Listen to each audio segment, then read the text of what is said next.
know me and like what I do. A lot of people do. I'm very privileged in that respect. But there's a side of me that wants to say, hey, Ozzy Osbourne has shocked the world in every way imaginable, biting bats, redefining heavy metal, surviving chaos most men wouldn't last a day in. But nothing prepared fans for the moment he revealed the 6 bands he loves the most. And the list didn't begin with the giants of metal. It didn't begin with the darkness or the brutality people associate with the Prince of Darkness. Instead, Ozzy started with a band no one expected, a band that shaped him long before Black Sabbath ever existed, a band that taught him melody, emotion, harmony, and possibility. When Ozzy announced the first name, the entire rock community froze. This wasn't just admiration. It was obsession. A love so deep it changed the course of his life, his career, and the future of heavy music itself. And that band, the one Ozzy places above all others, is the Beatles, for all his chaos, darkness, and metal bravado. Ozzy Osbourne's entire identity as a musician traces back to the most unexpected source, the Beatles. The moment he first heard She Loves You, his life cracked open, before Black Sabbath, before fame, before infamy. There was a poor kid in Birmingham lying on the floor with his ear pressed against a cheap radio, listening to 4 men from Liverpool redefine what music could be. Ozzy didn't just admire the Beatles, he worshipped them. He often said the Beatles were the first band to make him feel something. Something he couldn't describe. Something that felt bigger than life. Their melodies became the blueprint for his sense of songwriting. Their harmonies became the skeleton of his emotional instincts. Their fearlessness became the fire that pushed him toward the unknown. Ozzy wasn't inspired by metal. There was no metal yet. He was inspired by the band that made teenagers scream and grown men reconsider reality. He admitted that half the songs he ever wrote carried DNA from Lennon and McCartney, that the emotional core of Dreamer and the raw honesty of Mama, I'm Coming Home would not exist without them. The Beatles weren't just his favorite band. They were his awakening. And yet as Ozzy grew older and ventured into heavier soundscapes, another band would strike him like lightning, one whose arrival felt like an earthquake shaking the entire rock world. Led Zeppelin. There are few moments in rock history as surreal as Ozzy Osbourne and Geezer Butler running into a young Robert Plant at a Birmingham train station. Plant casually mentioned he was joining a group called the New Yardbirds. Neither Ozzy nor Geezer realized they had just met the voice of the band that would soon become Led Zeppelin, one of the loudest, heaviest, and most earth-shattering forces ever created. When Led Zeppelin's debut album dropped, Ozzy said it felt like the world tilted off its axis.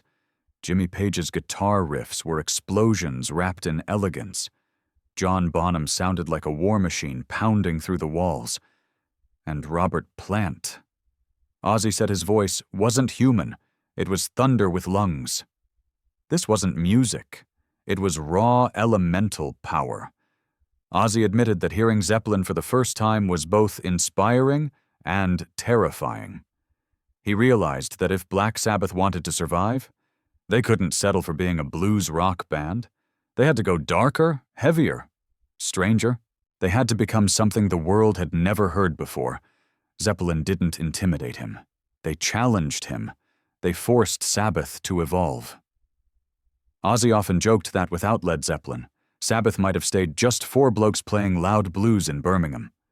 Zeppelin showed them how far rock could go, how loud it could scream, how deep it could cut. But even as Sabbath toughened their sound, Ozzy found himself inspired by another band. Not rivals, but brothers from the same city, the same poverty, the same hunger. Judas Priest. If Black Sabbath invented heavy metal, Judas Priest sharpened it into a weapon, and Ozzy Osbourne knew it. Their relationship was part admiration, part competition, and part destiny. Both bands were born in Birmingham. Both rose from working-class struggle, and both carried a darkness that only hardship can shape. Ozzy never hid the truth.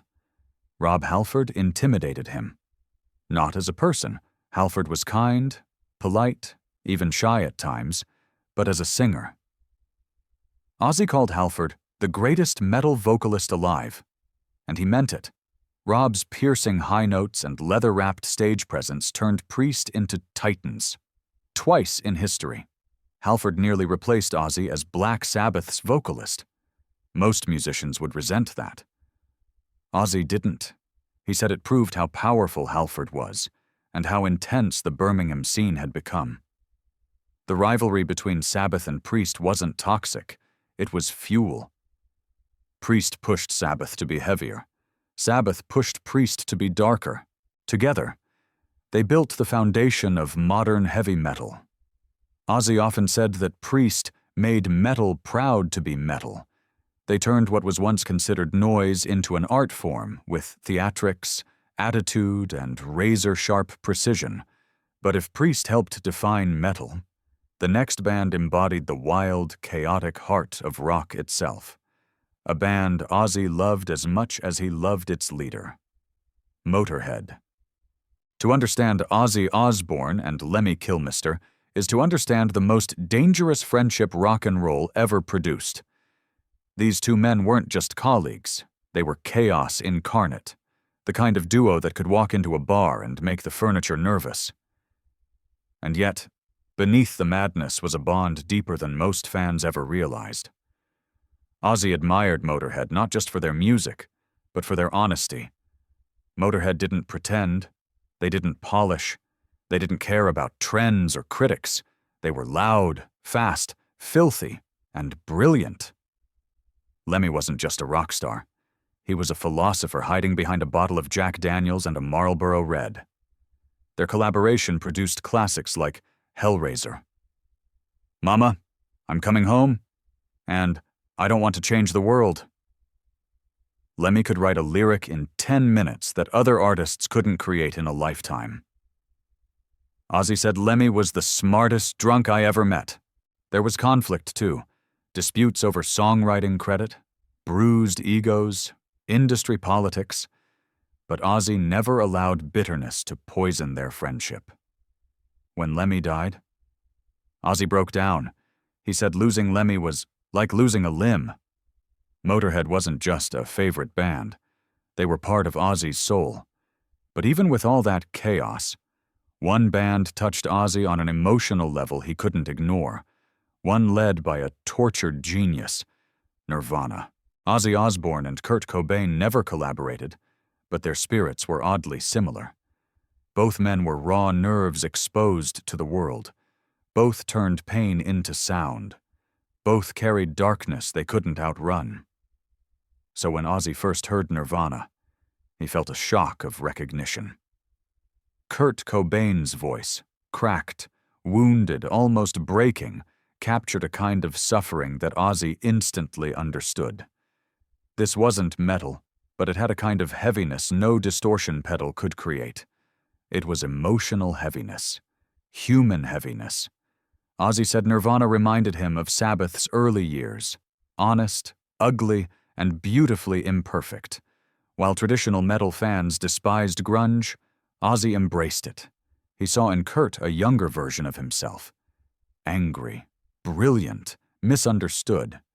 Dave Grohl once told a story of Ozzy meeting Kurt but not remembering it because, well, both men were far gone that night. Ozzy later laughed about it, but privately he wished he'd had a real conversation with Cobain. When Kurt died, Ozzy was devastated. He said the world had lost one of the purest songwriters of our time. And after Nirvana, Ozzy's list ended with a band that shocked everyone, a band many metal fans dismissed. But Ozzy defended without hesitation. Green Day. When Ozzy Osbourne revealed that Green Day was one of his favorite bands, the metal community exploded. Fans accused him of betraying the genre. They said Green Day was too soft, too pop, too clean for the Prince of Darkness. But Ozzy didn't care. He never cared about rules. He cared about feeling. And Green Day made him feel alive. What Ozzy admired most wasn't their sound, but their spirit. Green Day carried the same screw the system attitude that fueled Sabbath in the early days. Their fast tempos reminded him of youthful rebellion. Their lyrics reminded him of growing up poor, angry, and misunderstood in Birmingham. Billy Joe Armstrong's voice had an energy, a kind of bratty snarl, that Ozzy recognized instantly. To him, Green Day wasn't punk light. They were the modern evolution of everything rock was meant to be: bold, rebellious, emotional, and impossible to control. Ozzy said Green Day wrote stadium anthems with the same fire the Beatles wrote pop classics. Their music had purpose, edge, and heart. And that matters more than genre boundaries. Metal fans hated this choice. Ozzy loved it anyway. Because at the end of the day, Ozzy Osbourne has never lived by anyone else's rulebook. Not in metal, not in life, and definitely not in the music he loves. In the end, Ozzy Osbourne's list wasn't just a collection of favorite bands.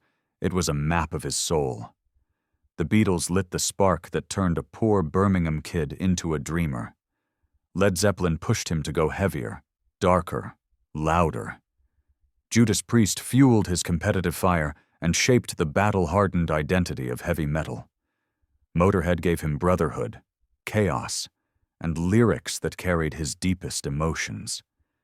Nirvana reminded him of the raw pain and honesty that had defined his own early years. And Green Day showed him that rebellion never dies. It simply evolves. These 6 bands weren't random choices. They were the pillars that built the legend. Each one left fingerprints on his songwriting, his worldview, and his survival. Through addiction, fame, tragedy, and rebirth, their music followed him like a lifeline. And maybe that's the real message behind Ozzy's surprising list. Even the Prince of Darkness was shaped by love. Love for sound, love for rebellion, and love for the artists who dared to be different.